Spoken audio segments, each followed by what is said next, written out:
bara darbinieci, baļoties par savu dzīvi, atdeva viņam visu naudu, pēc kā jaunietis izgāja no bara un sāka skriet prom. Tajā brīdī viņu aizturēja patruļpolicijas vienības darbinieki un nogādāja pirmajā policijas iecirknī. Un tā jūs ekrānos pagaidām nesodītais Rinaldo, kurš plašākai publikai pazīstams ar skatuves vārdu Ģakoni.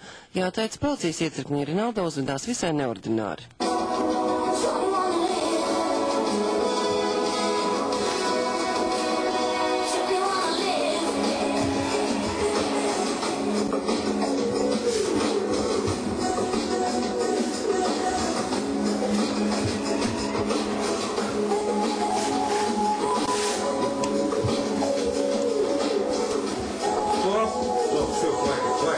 Ну, я звезда стриптиза.